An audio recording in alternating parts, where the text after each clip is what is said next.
Hi, and you are very, very welcome to another episode of Mighty Mini Podcast with me, your host, Ken O'Carty. So my guest today is the amazing Mr. Doug Gordon, and you're going to say straight away, if you're listening to this, why is he amazing? Well, when I tell you about his life and when you hear what he does, by the end of the podcast, I promise you, you'll say amazing.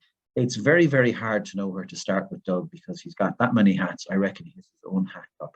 On top of that, a really top guy and a really interesting list. So thank you for joining us today. Can I just say at the outset, if you enjoy today's podcast, please like or share it. And also to say to people, thank you so much for the kind messages that I get via email or text or Twitter. It's been wonderful to hear from you. And some of the ideas have been absolutely fantastic. And rest assured, I will go and research those people and I will go and make it into a podcast. So for those of you who are new to the podcast, Mighty refers to today's episode where we have a mighty guest for a good long interview. And the minis refer to 4 or 5 minutes where you're sitting on the loo or you're making a cup of tea and you can listen to some wisdom or maybe lack of wisdom from me. Doug, there's a long introduction. You're very welcome and thank you so much for coming on the show. And always a pleasure with you. Doug, I don't know where to go with this conversation. I think maybe I'll go straight to the beginning. I know, and a lot of people when they Google you will know that you're a broadcaster, that you're a writer. If people will know that you're a healer, people will know also that you've been involved at the highest levels of corporate finance. How did you find yourself in all of those roles in life? Can you go back to the biggest chunk of your life, the earlier part of your career? Where did you start out and how did you end up here? Sure. Well, when I was a kid, I was really into field hockey. So I was living in Belgium. I'm Irish originally, but lived in Belgium for 5 years. And during that time period, I played for one of the top Premier League clubs there. It was like playing for the equivalent of Barcelona or something like that in hockey. And luckily enough, because I was pretty good at hockey, I got into Loughborough University in the UK with only needing 2 Ds. So my education wasn't exactly the highest start, but I didn't need to get any. So I ended up going to Loughborough, had a great time there. I did engineering, worked in a foundry for about, I don't know, maybe 6 months. And I thought, no way, because I'd come home in a suit covered in soot. The girlfriend would go, no, don't come near me. And I thought, you know what, there's no way I'm doing this for the rest of my life. So I ended up getting into finance because my father was working for Fidelity at the time. And he suggested they were looking for people for their customer service line. I thought to myself, having done a master's, I'm not sure I want to sit on a telephone all day, but I ended up doing it. And I learned a lot about sales in the first year of working, in terms of being on that customer line all the time, doing deals in terms of either mutual funds, investment funds, hedge funds, and stuff like that. And then moved into sales support, then sales management, and sales directorship, and then head of sales and business and C-level exec during my time period. And I enjoyed it. It was fantastic, but I was all about the people. And during that time period, obviously we will all remember 2008 when the markets fell through the floor. We all lost a little bit of cash. And actually I got very, very stressed because we ended up losing, in one particular company that I was working with, we lost 3.3 billion in hedge fund sales in one go. And that was our most profitable part of the business. And we had to lay off a lot of people. I had to lay off people. And at that point, I got really stressed. And I didn't realize then, but I'm quite empathetic towards other people's energies, as I can feel their energy. So while I'm sitting in the middle of London with 8 million people or whatever it is, I'm feeling all this negativity. And I got very unwell, actually, through the stress. And it led to, doctor after doctor, specialist after specialist, 2 operations that went wrong. Then 3 years of chronic pain, like I was being punched in the stomach all the time. I would have to leave meetings at times. I'd be waking up 10 times in the night. It was very unpleasant. Marriage breakdown kind of during that time period as well. And then when I couldn't think anything could get any worse, I ended up getting the norovirus, which is like a stomach bomb. After 10 days of serious dehydration, where my electrolytes were down to pretty much 0, I was rushed to hospital in an ambulance with chest pain. The ECG did say hard blood pressure doubled. I was put on one of those trays and rushed down to X-ray because I thought there was a blockage somewhere inside. And on the way down there, I suddenly died and I was encapsulating this amazing feeling of love, energy, and connection, nothing like I'd ever felt before. If you put your best orgasm there and times it by 10, you might just about get there all around the whole body. And then that way, obviously I came back, otherwise I wouldn't be speaking to you now. And I tried to change my life and gradually started trying to do healing selfishly to heal myself first. But then realized that it was working, and then I was able to do it on other people. And then the healing turned into life coaching to executive coaching, radio shows, on stage speaking, and then eventually writing an international best-selling book. Tell you what, Doug, I think we should leave it at that. Doug, thank you very much for coming on today. That's probably the best answer to question 1 I've ever had on the podcast. It sounds amazing. But it strikes me, it's really strange thing that you've got this wonderful skill set for making money and finance and that world, and at the same side, at the same time, you've got this, I don't know, almost Buddha-like. So you've got the healing hands, but you've got the hands that were good at making money. Do you find those worlds are easily mixed? Yeah, I mean, to be honest with you, at one stage I had 3 websites. So I had DNS performance optimization was specifically for corporate, Doug D. Gordon, which was for the speaking and for the book, and then Body Health and Soul for the healing, because I was afraid of going into a C-level exec, like I do a lot of C-level execs with Dell, Samsung, Facebook, Okuko. I've been into Leinster Rugby Club and working with Stuart Lancaster when he was there. So you kind of, if you go up to somebody who's quite serious, old fashioned in their, late 50s, 60s and start saying you do energy healing, they might look at you funny. And I didn't want to be judged. So I put that down to 3 different websites and 3 different skill sets. But then gradually, funnily enough, a lot of people have become much more interested because they realize that the spiritual stuff is just about energy, really. And it's about optimizing your energy to optimize your performance in life. And let's face it, when you wake up in the morning and you have loads of energy, you're going to get more done in less time with less stress. So it's very important to be able to encapsulate that side of you, as well as the grounded, business consultation, how to do sales, how to grow your business, how to be a good leader, how to be a good team player, how to present well, how to be a good public speaker and get paid. That's all the kind of stuff, the grounded stuff. But then to be able to perform to the highest level, that comes down to what I call the spiritual stuff, the energy inside us, to be able to deliver at that level that's going to connect with people's hearts rather than just their heads, if that makes sense. Oh, it makes perfect sense. I'm just thinking, like, we've known each other now, not a long time, but we've known each other in the virtual world and online. And I don't know if you remember the first time we met in the flesh. Was at Pendulum, and I was presenting or speaking. But I don't know, did I speak to you before I went on stage or just when I came off stage? Do you remember? Both. Both, because it's funny what you're saying there about that emotion or spiritual connection. Like, a lot of people were very kind, said my presentation was really good, and it made an impact on people. But the backstage, the bit people don't see is I came off stage and I cried solidly for 10 minutes. And I mean, St. Bernard crying, big bubble snots. And I was like really upset because I had given that absolutely everything I had. Like, all of my energy came out on the stage. And when I stepped off the stage, for a few minutes, I was properly rocked. And I remember looking up and meeting you. You were amazing. I have to say, and I saw, and there was some guys there who are New York Times bestsellers, been doing it for absolutely years. And the one that I felt the most in my heart, and I'm not just saying that because you're here, was definitely you. And the way you delivered it with the passion, the energy, everything that you did with the content was absolutely fantastic. And, I couldn't, like, if there was anyone I was to say, what a great speaker at that event, it was number 1 you, I have to say. No, thanks so much. Thanks so much. And the check is in the post. I mean it. I really mean it.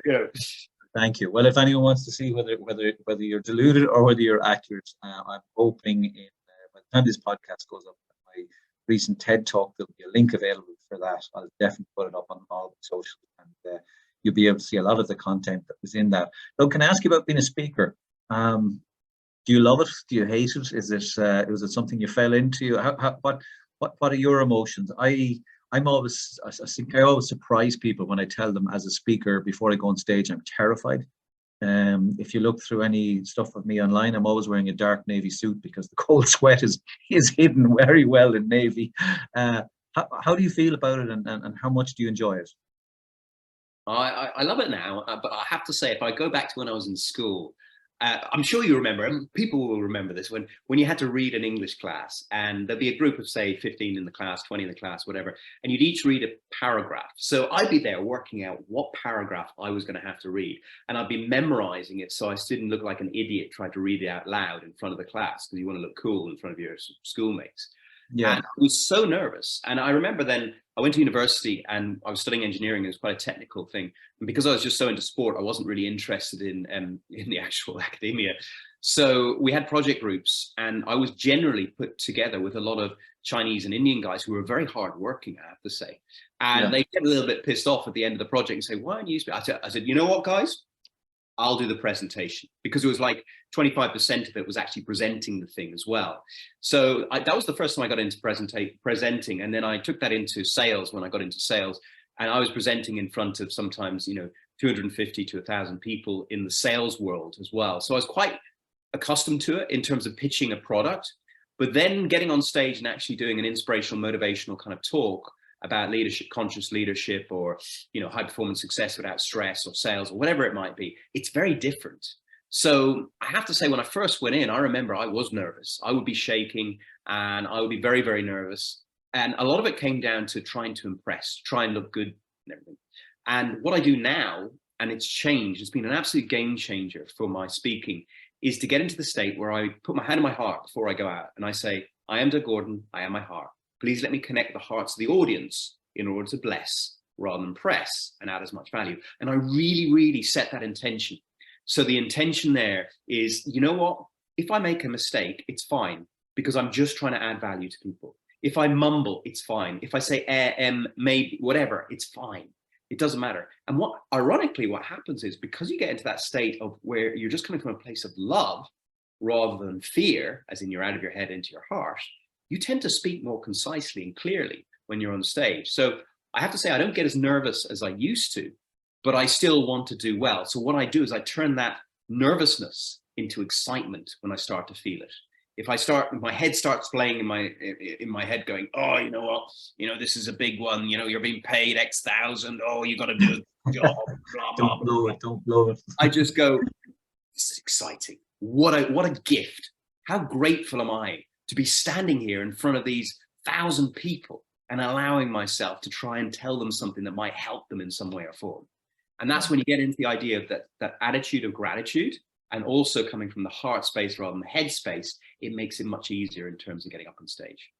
Yeah, I think so. I think one of my favorite things, and it doesn't happen very often, is recently a few times I've found myself getting into, I suppose, what people probably know as a state of flow. And I've been on stage, I've been presenting, but my brain is detached. I can actually, almost out of body experience, can look at Enda speaking and think, God, he's quite good, or that's interesting. And I'm actually watching the show. I'm not even part of it. It's just happening so naturally, which has really surprised me. But I'm also fascinated with why I rang my wife, Doug, from a theater not so long ago, and I said to her, look, I feel really terrible. I was in the green room. I said, I don't know if I can do this. And I said, I'm really nervous. And she said, great. And I said, like, that's terrible. I rang you so you'd say, my poor chicken, don't be nervous. You can do this. And I said, I rang for some empathy. And she said to me, the fact that you're nervous, the fact you're anxious, the fact that your body's producing adrenaline, it means you care. What you say is really important to you, and you really want people to listen to you. And she said, that means you'll be fantastic today. I'm glad, she said. And now, I'm not going to lie, I was a bit annoyed. But when I thought about it on the drive home, she was 100% right. It's that attitude of gratitude and an attitude of care. Look, when I look through your, if anyone Googles you or looks you up on your CV or looks you up on LinkedIn, there's a long list of things that you've done up to your recent book, which we'll get to in a few moments. But I was to ask you, from the business side of it, first of all, can you tell me maybe if you had to pick out something that you're most proud of? Like, you've had a long, distinguished business career with lots and lots of different companies and challenges. What would you be most proud of in business? And maybe then let's flip it back the other way. What would you be most proud of in terms of the health side of things? Well, I'll start with the corporate career, because I was obviously in the corporate career for 21 years.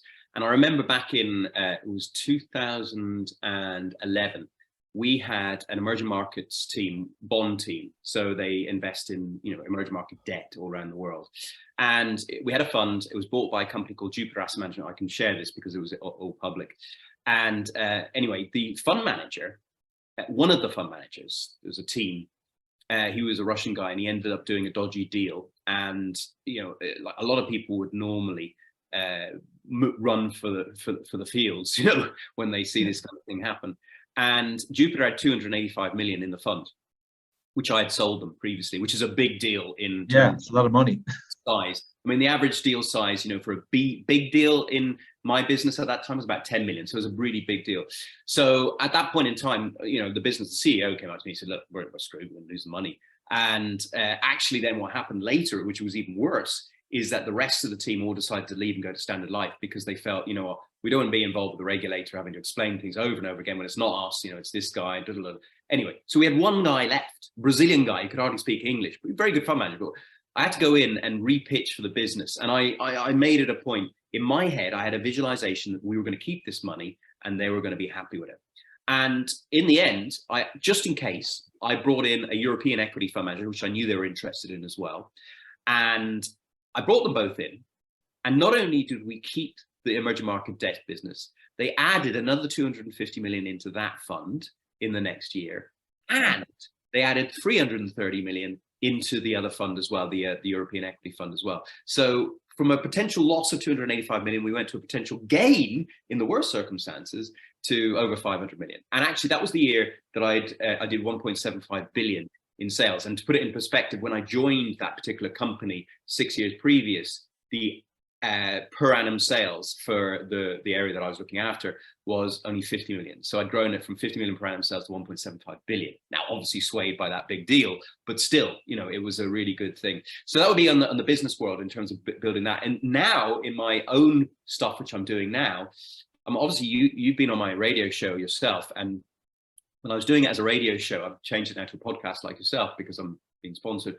But beforehand, I actually, you know, I was really proud of growing that, and I had one particular show where there was almost 200,000 people listening to it live, so which was really cool. Wow. So, you know, when you get that, it's kind of cool. And obviously, you know, I won a few accolades, awards for helping people in terms of humanitarian awards. That's lovely as well. On the healing side of things, I've had, well, there was one guy who's the CEO of Okuko, and he was told his knees were shattered, cartilage problems. He was told he'd never be able to run again. He used to love running.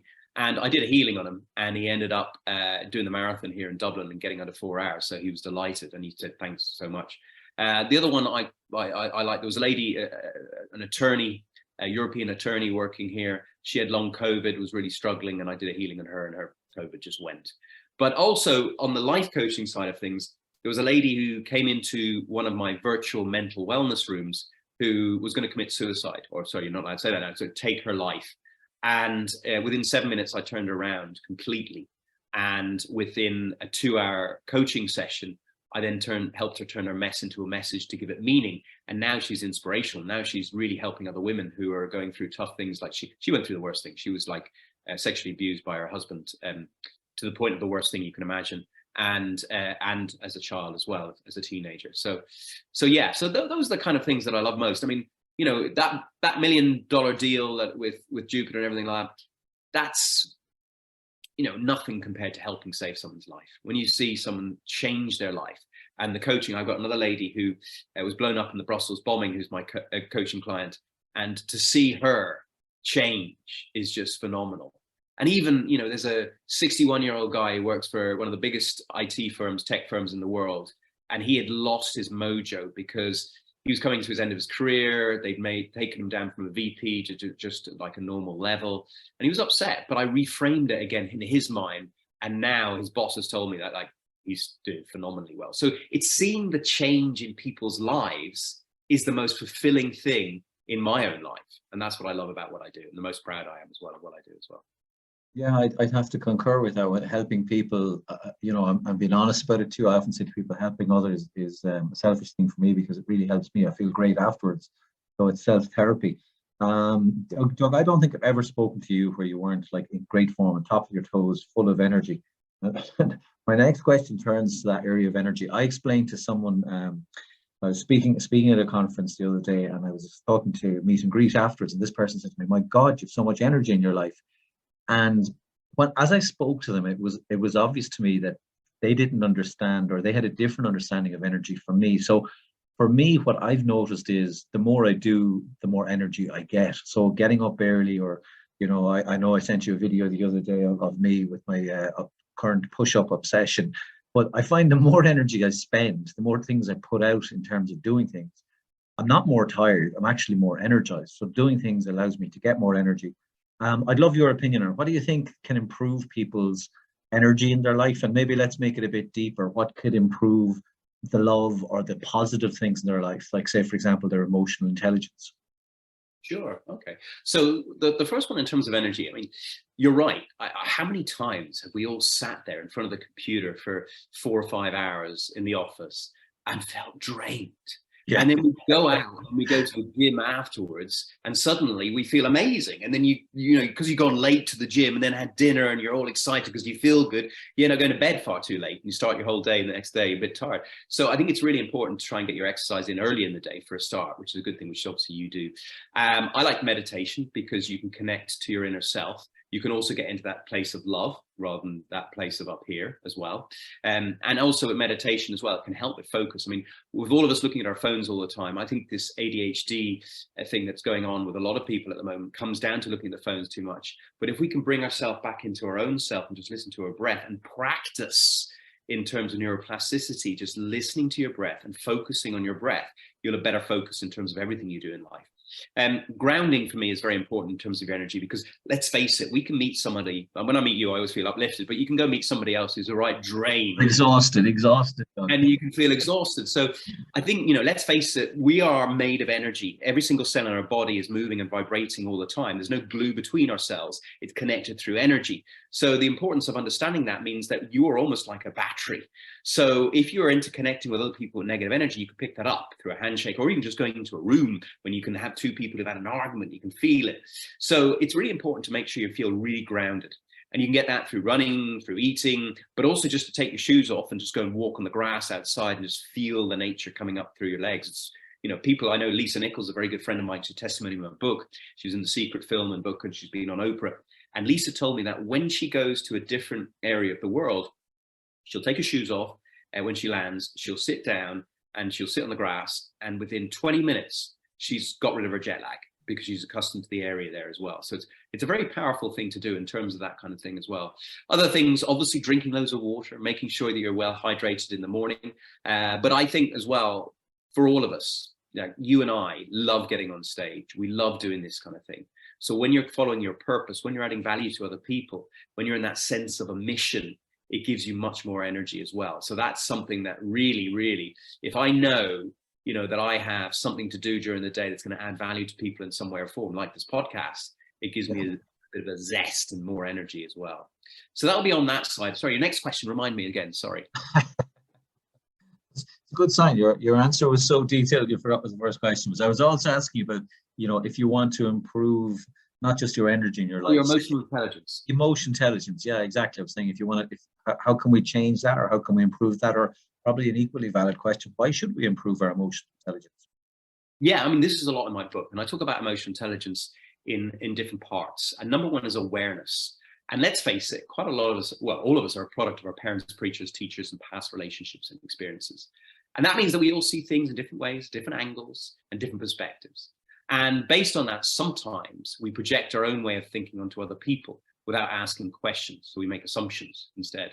So when you can truly understand what are your triggers, your traumas, your flaws, your sabotages, all that kind of stuff, then through awareness and acceptance, you can then change. So I say in terms of emotional intelligence, firstly, write down your self-aware flaws, then pick 5 people in your life and look at them and see what you can see in them, and choose a mum or a dad, because we generally model them in the first 7 years of our lives, and write down what you can see in them that they either sabotage themselves with, you don't like about them, or their flaws.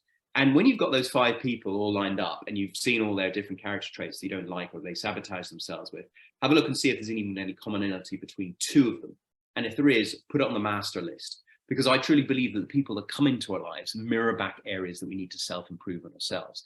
And quite often, we get people that are really quite testing at times. We all have somebody is I'm thinking of them straight away. Yeah, and what we need to do is we need to realize that I believe the universe brings these into our lives to really push us and test us. And either because we might be, let's say there's someone who's very controlling. We might have something in our life that we're a little bit too controlling on. Not necessarily people, but just something. So if we can look at them and say, okay, they're really controlling. Why are they in my life? Is there anything that I have that I'm a bit controlling about or manipulative about, or whatever it might be that there is in them? And own it if you can really see it, even if it's in slightly. And I think that's really important to do, is to own things, because when you point the finger at other people, there's always 3 pointing back at you. So the only change that you can really make in your life in terms of emotional intelligence and your character is your own self.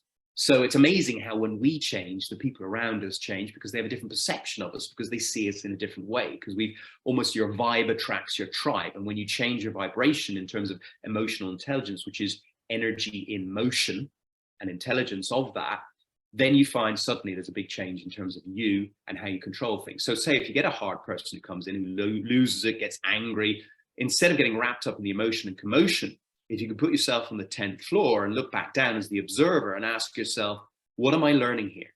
How can I grow here? And what can I utilize in this interaction to maybe turn my mess into a message and give it meaning to help other people in the future in some way or form? And that can be very powerful because you play it as a game. Play life as a game that, I believe that we come down again and again and again. Talking of energy in motion, energy is supposed to never dissipate. It just moves from one form to another. So why would you and I just come down as Ender and Doug? Why would we not come down as the king, the queen, the prince, the pauper, the invalid, the Olympian, to experience life in different ways, different perspectives and different angles, to experience the whole entirety of this beauty that we call life, this game. It's interesting, Doug. You said there about talking about life, that you said there twice. You talked about the idea of trauma in our lives. I think when I certainly went to write my book, or when I had CBT or I had therapy, and I began to realize, maybe one of the reasons that I drank a lot of alcohol was there was unresolved trauma in my life. So like I don't know if I actually put it into the book, but I was involved in 1 or 2 muggings, an armed robbery, a couple of assaults, things that weren't very nice. And I think I buried them. I didn't actually process them or deal with them. Can you talk for a little bit about that idea that, people need to let go of trauma, and how can they let go of trauma? Because I know for a fact the people I talk to who've listened to the podcast, or people I meet when I speak at live events, I'm the one on stage with a story, but I'm very aware that almost everyone in the audience has trauma, has a story. Yeah, absolutely. And as I said, and I'll bring it from where I was, because I think this links in quite nicely. We all go through trauma, but if you are going through a hard time in life, I always say pat yourself on the back, because maybe you've played this game of life so often that you're testing yourself in this lifetime for the ultimate, to see if you can get through all this shit and come out through the other side as the best version of you. And as I said, turn your mess into a message and give it meaning, or your tragedy into triumph to help other people in some way or form. So based on that premise, I believe, you and I have been through a lot of stuff, and why do we drink? Let's face it, normally when we're teenagers or something like that, we have a great experience on the dance floor, meeting a lovely lady, whatever it might be, that triggers that thought pattern in your head that you had a good time when you're having alcohol. So when you're depressed, you think, oh, I'll turn to the alcohol, that'll make it feel better. But obviously if you're at home by yourself, that never works. And then it goes into a spiral and makes it worse and worse and worse. And what normally happens, like with you or with me in terms of my near-death experience, something impactful happens to change. But actually, if you reframe now, if you look back at everything that happened to you, and I look back at everything that happened to me, without the darkness, you can't really understand the light. And I believe the universe works in positive and negative, light and dark, right and left, north and south, female and male. And understanding that in terms of the differentials, then we can really appreciate the light when we come out of the darkness. But we need to look at it as lessons, rather as in it happens for us rather than to us, if that makes sense. And if we really reframe it in that way, it can really help you in terms of, okay, something like, oh, I went through a divorce. Why is this happening to me? Why am I not seeing my children as much as the 2 people I love the most, and not seeing them as much? Why is this? What happened? How can I make it the best version now? Because the past is history. The future is a mystery. The present is a gift. So live in the now.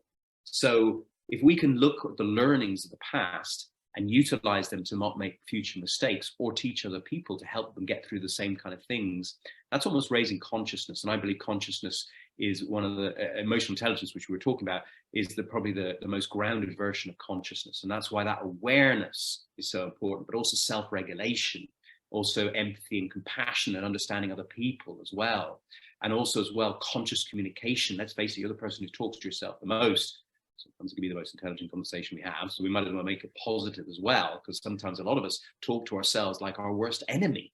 And then also find that sense of motivation, passion, purpose as well.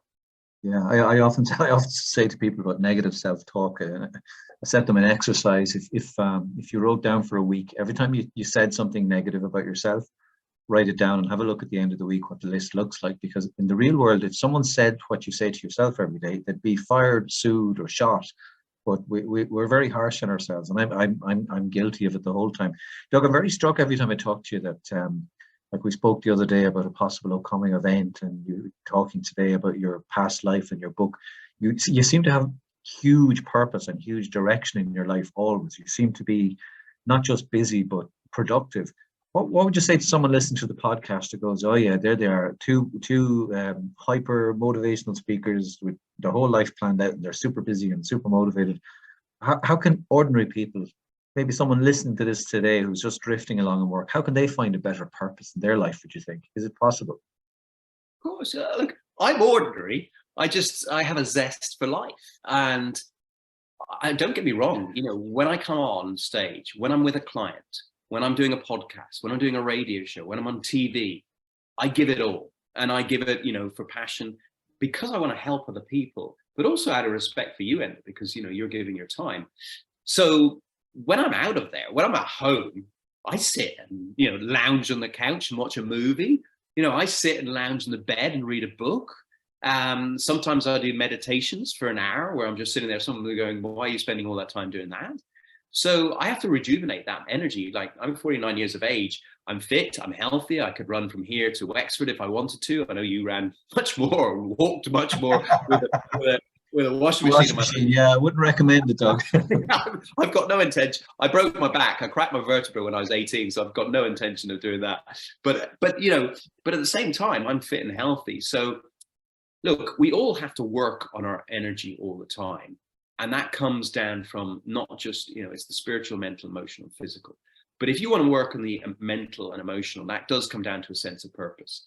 And I believe there's a few ways you can find purpose. You and I, we spoke on some big stages and all that kind of stuff. I'm over in New York in October, as I was telling you the other day. We're hoping to get 1,000 people there. We've got some great people. There's some Hollywood stars, TV celebs, and great people speaking.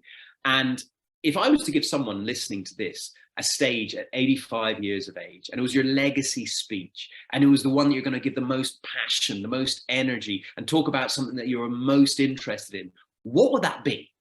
And when you know what that is, then reverse engineer yourself back to where you are today and write down, okay, what do I need to do? What do I need to learn? Who do I need to collaborate, partner with? What do I need to model? Can I get a coach to help me get there quicker, easier, and faster, which coaches do, obviously.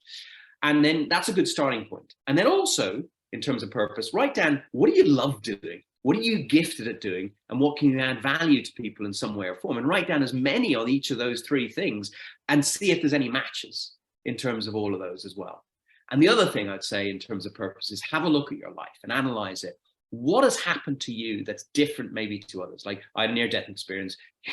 You went up a mountain with a washing machine on your back, but also went through a lot of stuff as well. But what have you got that you've been through that you can turn your mess into a message to give it meaning, to help other people in some way or form? Because that creates a sense of purpose as well. But the last thing I will say is that the beauty of this life is to enjoy the five senses, to enjoy the gift of sight, being able to see the sun, the sea, the stars, be able to hear someone tell you that they love you, or the whistle of the wind, or a river flowing by, or something like that. These are gifts. So one of our purposes as spiritual beings having a physical existence is to really enjoy this thing that we call life and be grateful for the small things so that you open yourself up to receive more. Do you know what? I'm just thinking here as you were speaking, there's so much in this podcast, there's so much content. As bizarre as it seems, I'm going to have to go and listen to my own podcast with a pen and paper, because I'm sitting here listening to you and I'm thinking about our next question. I'm also thinking, God, I hope I can remember that. I hope I can remember that. I hope I can remember that. So I'm going to have to go and listen back to this again myself. Doug, tell me about your latest baby. Your new book came out. Tell me all about it. Tell me about the title, first of all. I'm intrigued by that when I saw it first. Why the title, and what's it all about? Yeah, so the title, as you can see behind me here, is Charge Yourself Up for Success, Energizing Your Life, Work, and Relationships. And for me, obviously, I want to help people be successful in life, successful in work, successful in relationships. And energy, as I was saying before that, is everything about it. So the reason why I was thinking about charge yourself up is because there's so many electric cars around now being charged everywhere. So I was just looking at, I was trying to think, you know, do I call it high performance success without stress, or what do I call it? And then I just thought, you know what, everybody's trying to charge up their cars, charge up their phones, charge up themselves. So that's why I came up with the idea of charge yourself up for success. And it's all about energy. It's all about improving your emotional intelligence, improving your self-love. But I give a lot of business examples of how to be successful. And I actually give a business in the box idea of how you can make £1 million on the side by doing certain things, which I mentioned in the book as well. So is that what they call clickbait, Doug? Is that clickbait? No, the book. I'm instantly going, tell me, I want to know. I haven't read it yet, but I promise I will. So tell me, when you went to write that, what's the process like for you? Did you find it very difficult, or is it something that came very easy to you? Well, I initially I actually did an online course first, and I have an online course at training.dougdgordon.com, and I took the transcript of that, and I thought, do I really want to write a book? I'll send it off to an editor and let them do it. So this editor basically transcribed what I said and then just kind of corrected it in terms of making punctuation to make it work as a book. But then I looked at it and it was terrible. The energy was not there. It wasn't me anymore.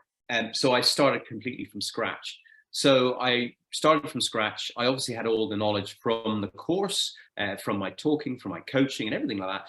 And I just literally, I'd say I spent 3 2-week periods down in my country home in Wexford, where actually the best time, the optimal time for me writing it was between 11 at night to 4 in the morning. And my belief is because of that idea of energy, is because I'm very psychic. So when everybody's in bed, there's less brains working and voices going with the energy coming from your voice around the area that I was in, to be able to focus on my thoughts rather than picking up on sound waves of potentially other people's thoughts, because I believe in that. And I just literally, I remember I wrote 3,500 words in 2.5 hours one night, I think it was. And it just flowed. It just came down. So, and then that was the main thing. So I got that done. Now, I will say, when I wrote the book, someone said to me, don't worry about the paragraphs, the publisher, because I'm a proper publisher, the publisher will sort that out. The publisher will do that kind of stuff. And the publisher didn't do that very well. So I had to do that as well. So I literally ended up editing most of the book myself.